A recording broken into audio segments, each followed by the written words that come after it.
Bom dia a todos e muito obrigado pela participação. Sou Eduardo Góes, TRI da Rede do Mil. Estamos começando mais uma live de resultados e vamos falar dos números do terceiro TRI de 25. Conosco estão Sami Birmark, CEO, e Rita Carvalho, CFO, diretora de RI. Fique à vontade para mandar as perguntas através do Q&A. No final da apresentação, vamos responder as dúvidas enviadas. Essa live será transcrita e disponibilizada no nosso site, assim como a apresentação completa. Agora eu passo a palavra para o Sami. Bom dia e obrigado aí pela presença, pelo interesse nos números da Demil. Tenho o privilégio de estar aqui com vocês em outro trimestre, trazendo números bastante positivos para compartilhar com vocês. Por favor, Eduardo. Bom, como principais destaques aqui do terceiro TRI 25 contra 24, um aumento de quase 1 ponto percentual no nosso market share, um crescimento de 73% na performance do nosso Omnichannel, atingindo 10% da nossa receita bruta. A gente tem ido muito bem nesse canal de vendas, mas a gente entende que a gente ainda tem oportunidades para a gente seguir crescendo de forma acelerada. Nossa venda média de loja madura atingiu quase R$ 870 mil, um crescimento de quase 7% em relação ao ano anterior. As vendas de mesmas lojas cresceram 10% e as vendas de lojas maduras 9,6%. No gráfico à direita, a gente compartilha com vocês aqui um pouco a performance em azul da região onde a Demil opera. Logo a seguida, num laranja terracota aqui, o Brasil, e em verde a Abrafarma e em amarelo a Demil. E a gente traz essa visão ao longo do ano de 25. Então, a gente vê a partir do segundo trimestre de 25, um maior descolamento da performance, tanto da Abrafarma e especialmente da Demil, em relação ao restante do mercado. E parte disso tem como explicação o desempenho do GLP-1 no nosso mercado, que tem também uma venda muito concentrada nas grandes redes. Mas o importante destacar aqui é que a gente consegue, de fato, ter uma performance bastante superior aos maiores players do mercado, da Abrafarma, entregando esse TRI 18% de crescimento em relação ao TRI anterior do ano passado. Mais um, por favor. Compartilhando com vocês um pouco a evolução histórica aqui da nossa base de lojas, a gente consegue aumentar em 9% o nosso portfólio, atingindo 283 lojas nesse trimestre. E uma grande oportunidade ao lado que a gente enxerga é que a gente tem 30% da nossa base em maturação e quase um terço, ou mais de um terço disso, com até um ano.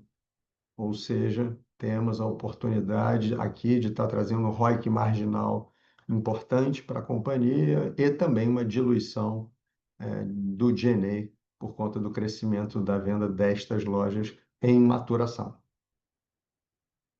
Mais uma aí, cara. Aqui eu vou falar do LTM, né, dos últimos anos, um CAGR de 19% aproximadamente, a gente atinge 2.473 nos últimos 12 meses, findos em 25. Acho que essa performance de receita fala por si só. O EBITDA crescendo mais do que a receita, ou seja, houve uma expansão de margem.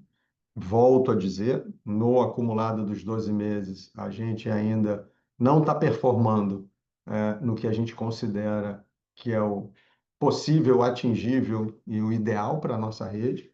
A gente vê isso nos 2 últimos tris, por exemplo.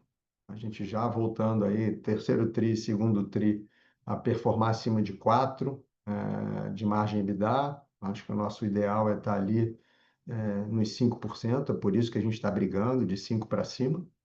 O lucro líquido, nessa visão aqui, começa a ser um pouco mais afetado, e eu diria que ele é igualmente afetado, tanto por um aumento da depreciação, fruto do plano de expansão que a gente vem colocando em curso, como também por um aumento de despesa financeira, seja por uma inversão no nosso caixa positivo para uma dívida líquida, nesse sentido, e que a gente acha até que faz parte de uma apropriação inteligente das oportunidades que a gente tem de crescimento. A nossa expansão tem se mostrado bastante assertiva, bastante rentável, e a gente entra numa estrutura de capital, inclusive, mais conservadora do que os nossos pares de mercado, mas que nos permite manter um ritmo acelerado de expansão que tem se mostrado bastante atraente do ponto de vista de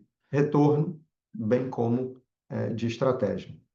Próximo agora, eu passo a palavra aí para a Rita, para entrar em detalhes do terceiro TRI. Obrigado, pessoal. Eu volto aí para as perguntas. Obrigada, Sami. Bom dia, pessoal. Obrigada por acompanharem a nossa divulgação de resultados aqui mais uma vez. Falando sobre o resultado do terceiro trimestre, né? Começando aqui sobre a receita bruta, né?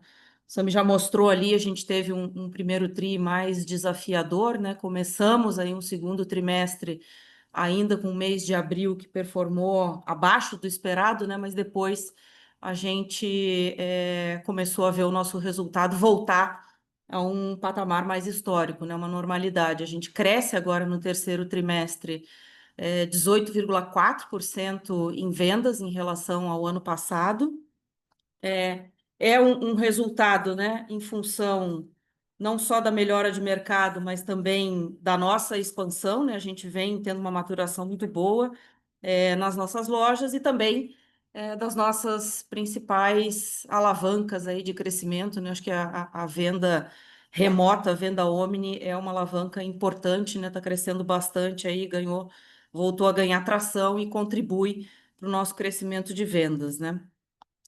Passando para o próximo slide, quando a gente abre aqui o crescimento de vendas em mesmo as lojas, né, e lojas maduras, a gente vê aqui que a gente volta, né, para uma normalidade aqui de crescimento. A gente já tinha melhorado esse indicador no segundo trimestre, agora no terceiro trimestre a gente vê que a nossa loja madura aqui já volta a crescer quase 10% e que é super importante para a gente na na nossa trajetória aqui de diluição de despesas, né? Então, super importante a gente continuar performando muito bem aqui, principalmente em crescimento de loja madura e bem acima de inflação, né? Pode passar? Olhando aqui, venda média loja, né? Há bem pouco tempo atrás a gente falava em perseguir uma venda média que chegasse aí na casa de R$ 800 mil.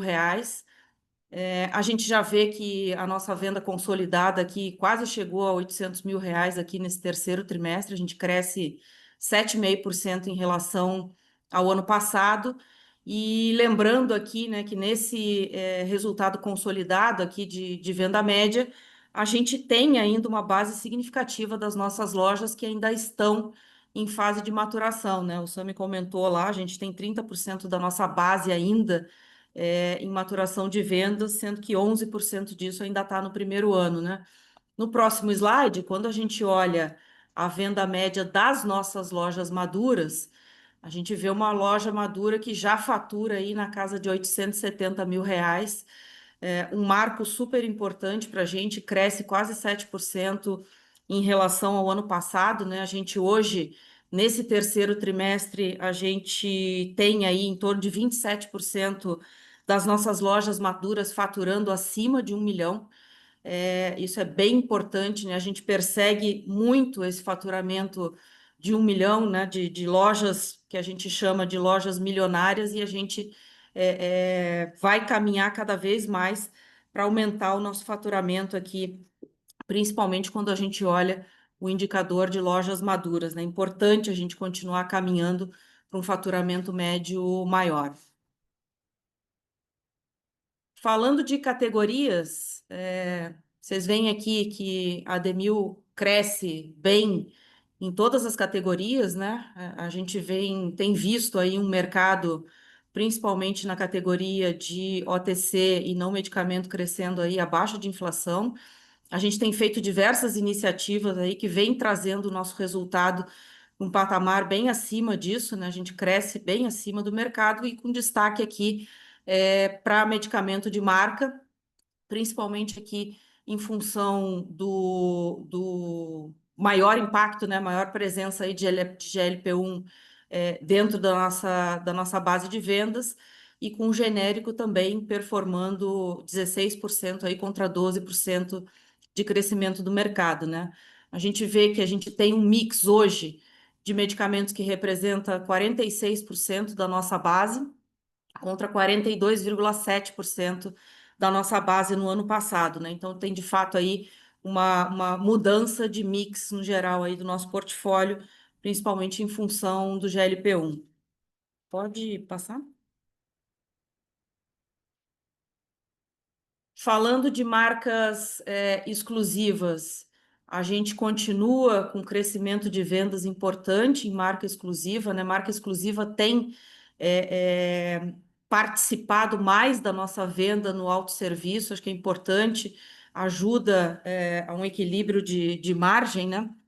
Tem uma margem importante, e a gente tem visto aí marca exclusiva participar mais da nossa venda do autosserviço, né? Quando a gente olha a venda total, é muito em função do aumento da venda, né, de medicamentos na participação total, você vê uma marca exclusiva aí que está quase flat aí na casa de 5,6% de participação, quando a gente compara ano contra ano, mas saindo de uma participação no autosserviço aí de 11,6 para 12,7, né? Faturando quase 38 milhões de reais nesse terceiro trimestre, e ultrapassando aí uma venda de 100 milhões de reais em 9 meses. Pode passar.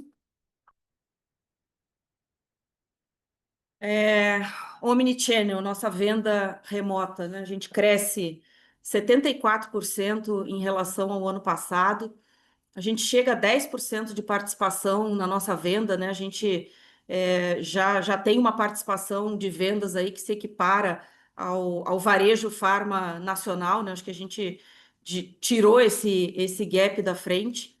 A gente continua ganhando tração, a gente vem investindo bastante em fortalecer os nossos canais proprietários, né? Com relançamento, na verdade, dos nossos aplicativos aí no início do ano.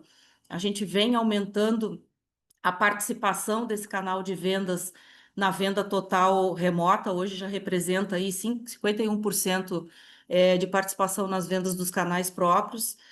A gente cresce bastante em relação ao trimestre anterior, né? Quase 200% aí na venda dentro do nosso app, que melhora, não só, né, aumenta a recompra aí do cliente, melhora todas as taxas de conversão de vendas, né? Então, o app tem sido bastante importante, e a gente tem melhorado, né? Conseguiu melhorar aí bastante a jornada de compra do nosso cliente, inclusive com entregas mais rápidas, né? Hoje a gente tem mais lojas, né, que fazem entregas aí de produtos, então a gente conseguiu reduzir bastante o nosso tempo de entrega.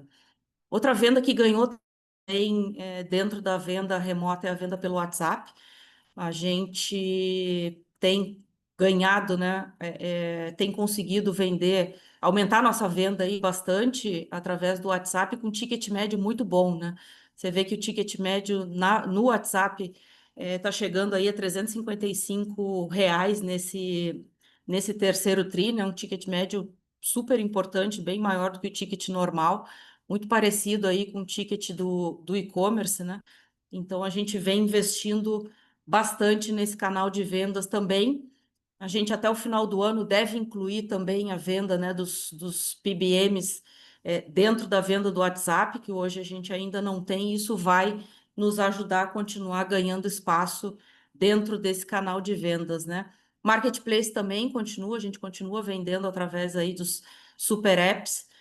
Nesse terceiro tri, a gente teve uma venda aí 70% maior do que no trimestre, do que no ano passado, e o programa de afiliados também, né, que eu tinha comentado com vocês aí no trimestre passado, também vem ganhando mais espaço, né? A gente cresce aí mais de 200% em número de parceiros e venda contra o terceiro tri do ano passado. Pode passar. Com isso, a gente tem um crescimento de lucro bruto de 14% na comparação ano contra ano, né? a diferença de margem aí que a gente vê entre o terceiro trimestre de 24 e o terceiro trimestre de 25, principalmente em função da mudança no mix, né? Medicamentos hoje representa aí um pouco mais de 46% da nossa venda, contra 42% no ano passado, e isso traz uma nova composição de margem bruta, em função do nosso mix. Pode passar. Despesa com vendas, acho que é uma notícia bem bacana aqui do nosso trimestre, né? A gente, com aumento de vendas e controle de despesas, a gente rodou aí no terceiro trimestre com uma despesa que foi abaixo de 20% da nossa venda, né? Você vê que a despesa de vendas aí ficou muito parecida com o segundo trimestre. Ela cresce 14% em relação ao ano passado, em função do número de lojas, né? Mas uma diluição super importante que praticamente nos ajudou a offsetar aí a diferença de margem bruta que a gente viu na comparação ano contra ano, né? Então, uma notícia boa do trimestre, a gente vinha perseguindo uma despesa com vendas aí na casa de 20% e a gente entrega agora nesse terceiro tri. Pode passar. Quando a gente olha a margem de contribuição, né, a despesa, a diluição de despesas ajudou bastante praticamente a manutenção aí de margem de contribuição em relação ao ano passado. A gente tem uma margem de contribuição que cresce 14%, bem alinhada com o lucro bruto, né? Cresce 14% em relação ao terceiro tri de 24. E outro dado importante aqui, né? A manutenção de margem de contribuição em lojas maduras acima de 10% é um indicador aqui que a gente persegue muito e que nos ajuda bastante na diluição aqui e na melhora de rentabilidade da companhia. Um outro indicador importante, pode passar, é a despesa corporativa. Nesse trimestre, né, nossa despesa corporativa aí rodou na casa de 4%.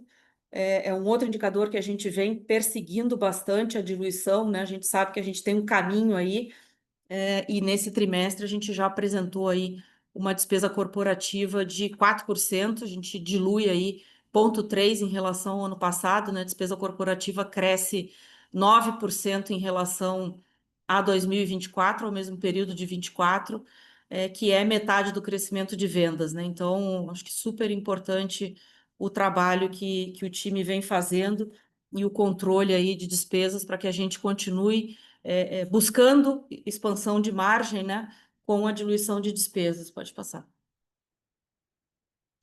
E com isso a gente entrega um EBITDA, né, de 4,5%, um EBITDA super saudável aí, uma margem de EBITDA super saudável, uma expansão aí de 0,2 em relação ao ano passado. 4,5% é a maior margem EBITDA que a gente já entregou aí no terceiro trimestre. E a gente está bastante feliz com esse resultado, né? A gente cresce vendas em 18% e cresce o EBITDA aqui em 24% na comparação ano contra ano, né? Um resultado muito bom que a gente vai continuar perseguindo e buscando aí expansão da nossa margem. Pode passar. Lucro líquido, a gente tem um crescimento de 10% em relação ao ano passado. Aqui a gente tem, na comparação entre os períodos, né, 2024 contra 2025, acho que o Sami já falou um pouquinho aqui também, a gente tem um novo patamar aqui de despesa financeira, e também depreciação em função da nossa expansão, né? Então, o nosso lucro líquido aqui chega uma margem de 1,8, é uma margem boa, né? Uma margem aí que se assemelha à margem do mercado, e a gente entrega 12 milhões de lucro líquido e 25 milhões no acumulado do ano, né? Vocês estão vendo que eu não estou falando muito dos 9 meses de 25, principalmente pelos 4 primeiros meses do ano, né? Que acho que tivemos um resultado aí, uma performance bem diferente da performance que a gente está acostumado, então acho que talvez não faça mais muito sentido eu comparar aqui 9 meses com 9 meses, tá? Vamos focar no terceiro trimestre. Pode passar. Com relação a ciclo de caixa, A gente vem fazendo um trabalho importante aqui de redução dos níveis de estoques, né? A gente sai de um estoque aí que rodava na casa de 61 dias lá no terceiro TRI de 24 para 54 dias agora no terceiro TRI de 25. Por outro lado, a gente tem um impacto aqui da venda, né? Principalmente aqui da venda de GLP-1, que pelo alto ticket médio, né? Ela requer um parcelamento aí um pouco maior do parcelamento normal, então a gente tem um ciclo de caixa, neste caso, um pouco maior do que o ciclo de caixa do restante da operação, e isso nos leva aqui a mais ou menos um novo patamar aqui de ciclo na casa de 16 dias, tá? E com isso, né, acho que o ciclo e também a nossa expansão, ela nos traz aqui um endividamento, né? A gente fecha o trimestre com uma dívida líquida na casa de 0,5 vezes o nosso EBITDA. O que a gente entende aqui e discute, né, que em função da nossa expansão está entregando valor e também um novo ciclo de caixa, acho que a gente deve rodar aqui, falando de dívida líquida, a gente deve rodar num patamar aqui entre meio e uma vez EBITDA daqui para frente, e é um pouco abaixo ainda do que o mercado pratica, né? Mas a gente não vê nenhuma razão para não continuar aqui, principalmente acelerando, né, a nossa expansão. Acho que tem trazido bastante valor e a gente vai continuar aí dentro do que a gente tinha previsto, falando de expansão. Pode passar. E aqui, eu acho que os dois últimos slides, né, para a gente abrir para perguntas, um pouco da evolução de vendas aqui das nossas safras, né? À medida que a gente vai trazendo safras novas aqui para dentro da nossa base, a gente vai trazendo junto, né, com uma solidez financeira, uma expertise que a gente vem acumulando aí ao longo dos últimos anos, e com isso a gente tem trazido aí safras, né, tem entregado safras que vêm faturando, tendo faturamento médio maior do que as safras anteriores, né? Você vê aí a safra de 2025, a gente tem hoje metade das lojas que a gente abriu já chegaram aí no sexto mês, e a gente tem uma venda média aí de quase 620 mil reais nessa safra, né? Então, um incremento de venda em relação às safras anteriores bastante importante, né? A safra 24 aí também performando melhor do que a safra de 23, né? Pode passar. E trazendo aquela conta de ROIC, né, por safra, a gente continua aí com uma safra, a safra que tem aí um ano e pouco de existência, a gente continua aí com ROIC na casa de 14%. A gente tem safras mais maduras aí entregando, que é a safra de 22, né? E a safra de 21 entregando 27% de ROIC e 35% de ROIC, né? Então a gente não imagina que vai ser diferente com essas últimas safras aí de 24 e 25. É uma expansão que tem trazido bastante valor aí para a companhia e para os acionistas, né? Acho que esse é o último slide, né, Edu? Que agora a gente abre para ouvir as perguntas aí de vocês. Obrigada, pessoal.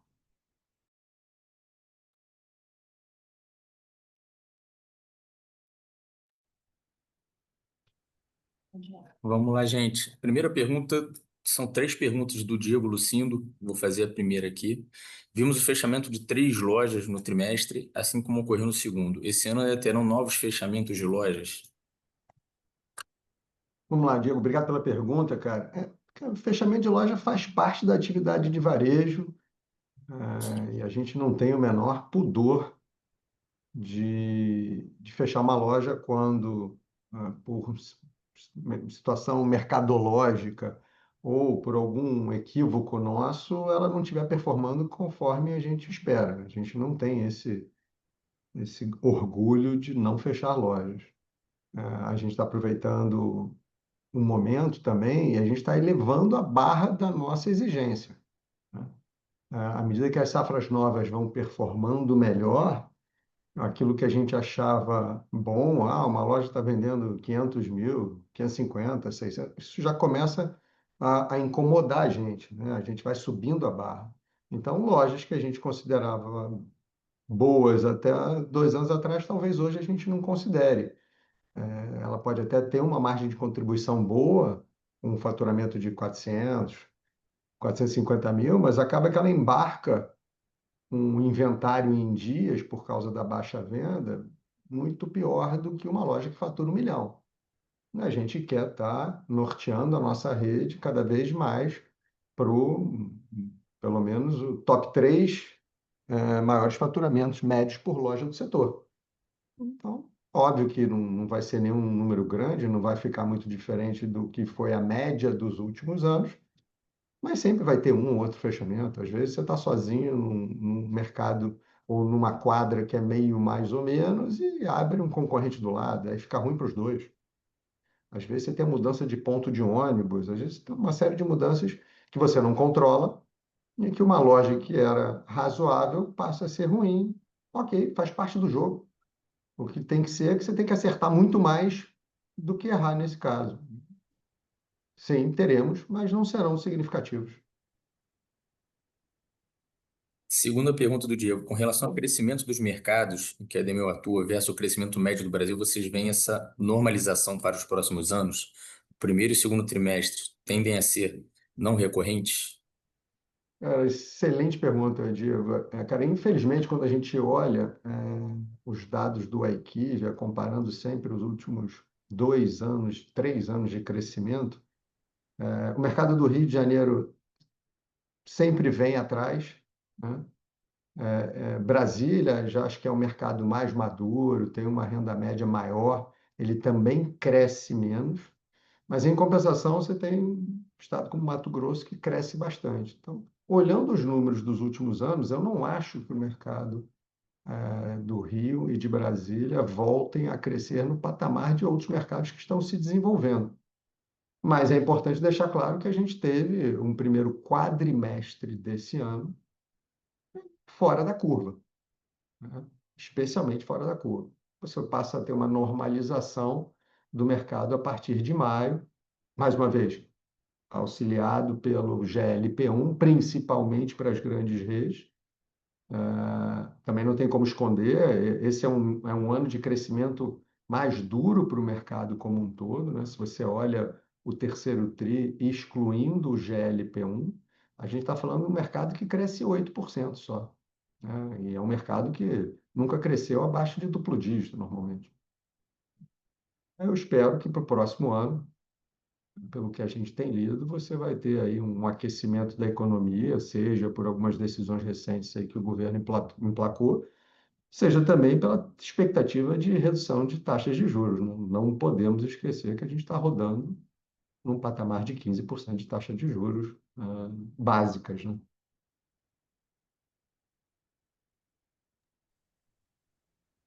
Terceiro questionamento do Diego. Com a criação desse know-how de abertura de lojas, com safras cada vez melhores, a Demil pode começar a acelerar esse número de lojas no próximo ano ou ainda deve seguir com uma postura mais conservadora?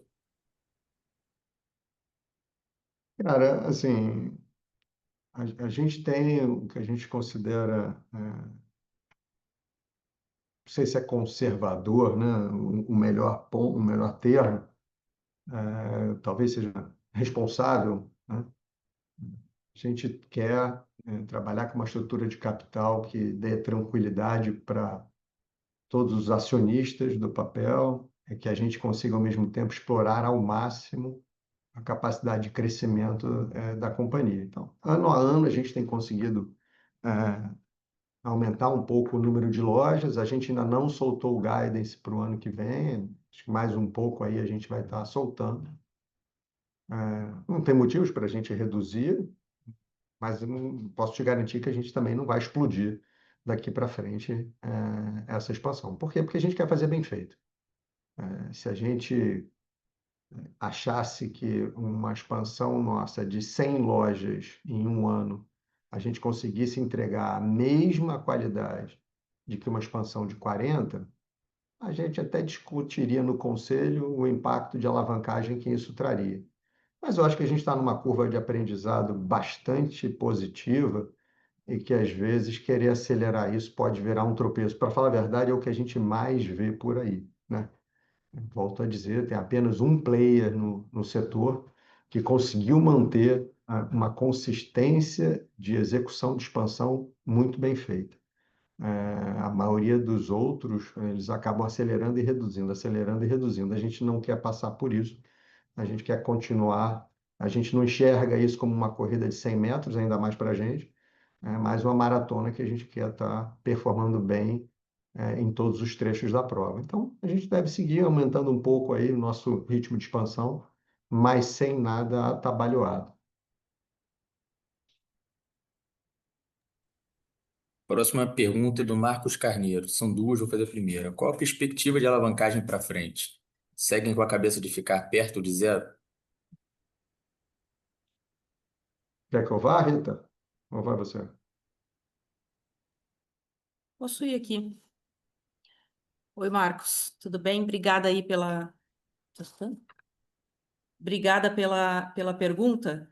Então, como eu falei ali no meu durante o call, né? A gente terminou o trimestre aqui com uma alavancagem de meia vez o EBITDA, olhando, né? O Sami já falou aí da nossa expansão, né? Olhando o que a gente tem pela frente aí de expansão, e combinando isso também, né, com o ciclo de caixa, que hoje tem um componente, né, de financiamento maior de uma parcela importante, né, da nossa venda. Eu acho que a combinação disso que a gente está enxergando aqui é que a gente deve rodar aí com uma alavancagem que vai oscilar aí entre meia e uma vez EBITDA, né? Acho que é muito que está na nossa cabeça aqui daqui para frente, o que a gente tem enxergado. Acho que a gente vai olhando o mercado, né? A gente deve ficar ainda assim um pouco abaixo aí do que o mercado opera, tá? Já pode fazer a outra pergunta dele aqui. Sim, a segunda pergunta relacionada ao tema. Quanto ao CAPEX, year to date estão perto de 50 milhões, Mas mas apenas com 10 aberturas. Peraí. Desculpa, tem um microfone aberto a mais aí. Volta lá, Gustavo. Sem problemas. Quanto ao CAPEX, year to date estão perto de 50 milhões, mas apenas com 10 aberturas. Por quê? O quanto vai para a reforma, o quanto vai para a loja nova? A outra destinação? Oi, Marcos. Vamos lá. Dentro desse CAPEX de 50, dentro desse CAPEX de 50 milhões aí no ano, a gente teve um CAPEX mais ou menos aí de 45 milhões, que é o CAPEX de loja nova e de reforma, né? O restante é a própria manutenção do business e investimento aqui em tecnologia, né? Mas falando do CAPEX de loja e reforma, esse CAPEX que a gente desembolsou esse ano, ele tem um pouco das lojas que a gente abriu no final do ano passado, né? Que a gente tem um prazo aí de pagamento, então aquelas lojas que a gente abriu mais no final do ano passado, você enxerga o caixa no início do ano, né? Que é o que está acontecendo aqui e tem um impacto aí dentro desses 50 milhões. Um outro ponto é que também já tem um CAPEX das lojas que a gente vai abrir agora, principalmente dentro de outubro e novembro, né? Então, mas só para te falar assim, a gente hoje tem gasto mais ou menos 2 milhões de reais para abrir uma loja nova. Esse é o CAPEX que a gente roda hoje. E a gente tem gasto aí mais ou menos 1 milhão e 100 para reformar uma loja, tá? Então, é isso. A outra destinação aqui que você pergunta é principalmente para manutenção, né? Reposição de infraestrutura em loja e tecnologia, tá bom? Próxima pergunta do Darlan Gonçalves. É uma preocupação da empresa a liquidez das ações no mercado? Em caso positivo, há iniciativas que podem ser implementadas? Darlan, boa pergunta, obrigado aí pela pergunta. Sim, inclusive é um dever nosso nos preocuparmos com isso. Mas não depende só da gente. Sabe que o mercado de ações do Brasil tem passado por uma competição, posso dizer, não igualitária com taxas de juros de 15%, então a gente não tem tido esse flow tão grande. Assim, nesse momento também de taxa de juros mais alta, risco mundial, você acaba tendo uma certa debandada de small caps, o que atrapalha, de certa forma, também a liquidez das nossas ações. A gente tem trabalhado bem e duro para que os nossos resultados venham a refletir nos preços das ações, que também impactaria de forma positiva na liquidez, e a gente espera, como toda empresa, que o mercado tenha uma retomada, o mercado acionário do Brasil tenha uma retomada, e para isso a gente depende de uma série de questões políticas e econômicas, para mais à frente a gente estudar se tem alguma alternativa para que a gente aumente o número de ações em circulação, mas no curto prazo acho que não conseguimos pensar em nada a respeito. Além de fazer um bom trabalho operacional, ter um RI ativo, e tentar que cada vez mais o nosso preço, que, by the way, está bastante descontado em relação à nossa performance, possa estar refletido no preço da D1000. Se vocês fizerem a conta de quanto é que vale a D1000, até como múltiplo de EBITDA, é uma barganha, pelo que a gente tem entregue, isso se refletindo no preço das ações, mesmo com a pequena circulação que a gente tem hoje, já seria o suficiente para melhorar a liquidez. Mas eu acho que todo small cap, com boa performance, pensa em mais adiante tentar algum movimento estruturado que possa aumentar a sua liquidez e trazer outro tipo também de investidores. Próxima pergunta do Flávio Bica. Parabéns pelos resultados. Gostaria de entender se o ROIC marginal de vocês já embute despesa com aluguel dos pontos.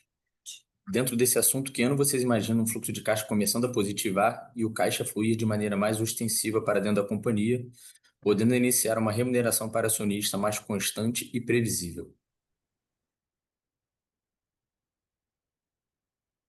E aí, dona Rita? Vamos lá, obrigada, Flávio. Sim, já embute todas as despesas, né? A margem de contribuição que você vê ali, que a gente coloca por safra, ela já tem todas as despesas, incluindo a despesa com aluguel, né? Tá tudo ali dentro. O que a gente imagina, né? E se você olhar, a gente já vem, né, melhorando o nosso resultado aí todos os anos, né? Hoje a gente, por enquanto, a gente foca bastante em expansão, né? E aumentar o nosso tamanho, mas de fato, eu acho que em algum momento a gente não vai, não está fora da mesa, a gente começar a dividir um pouco, né? Essa entrega de resultados entre focar na nossa expansão e ter alguma remuneração para o nosso acionista também, né? Se você olhar o nosso histórico recente, a gente vem tendo um incremento de resultados que quando a gente olha, né, à frente, a gente imagina que em algum momento não longe a gente vai estar falando sobre isso, né? Mas o ROIC já tem todas as despesas sim, tá?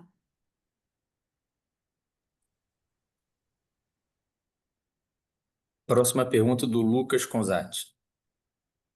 Bom dia, parabéns pelos resultados. Durante a apresentação dos resultados do primeiro TRI, foi comentado sobre a contratação de uma consultoria para redução de despesas administrativas e que foi estabelecido um plano de implementação a partir do segundo semestre. Já conseguiram ver melhorias no terceiro TRI? Quer que eu vá? Despesa é com Tá financeiro. bom.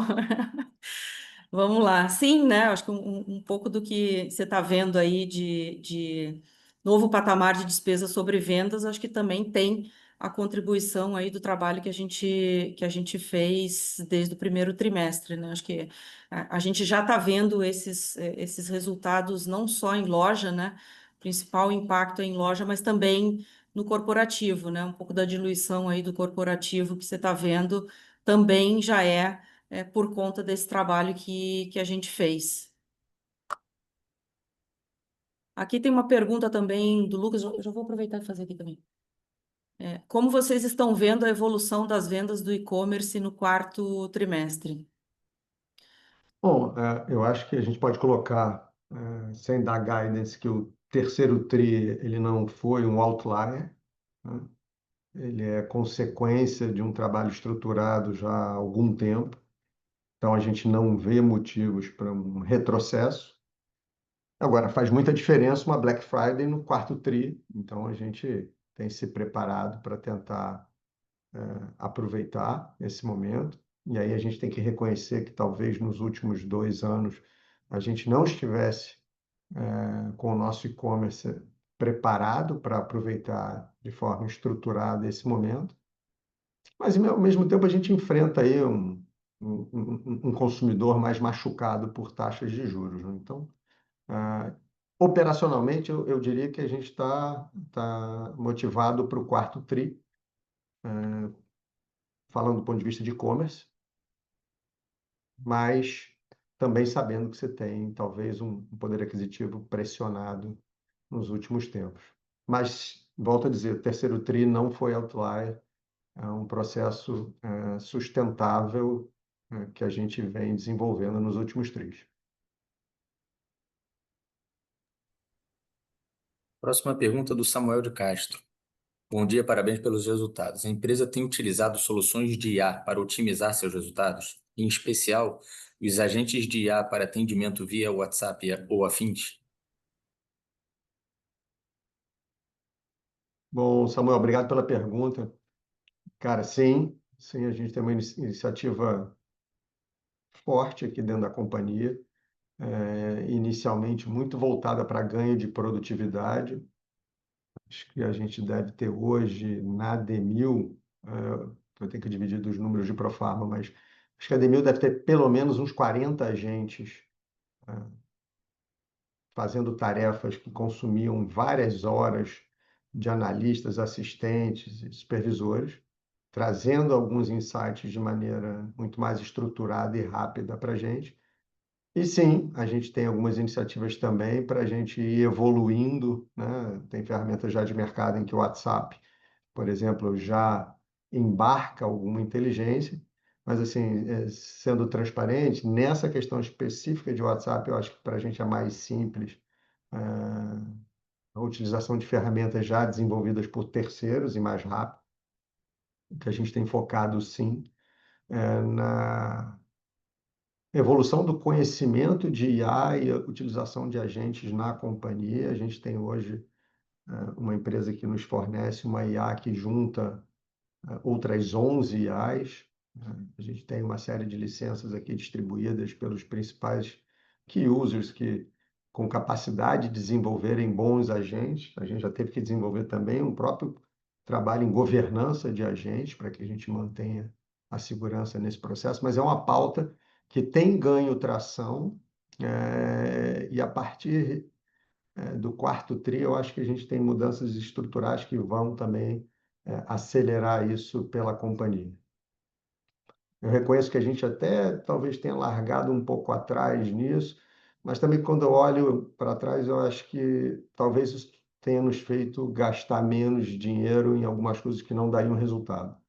A gente sai agora, somos um time bastante diligente e comprometido, então acho que a gente pega uma atração rápida daqui para frente em busca de produtividade.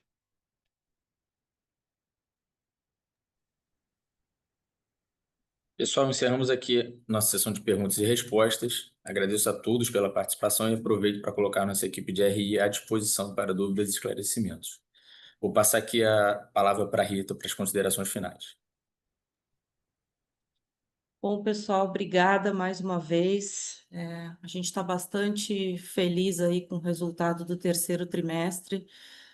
A gente continua trabalhando forte aqui para continuar entregando bons resultados. A Demil tem um time muito forte, a Demil tem um time muito engajado, né, e muito preocupado em atender o nosso cliente lá na ponta da melhor maneira possível, né? Então, isso é um diferencial importante e que vem nos ajudando muito a crescer e a entregar bons resultados.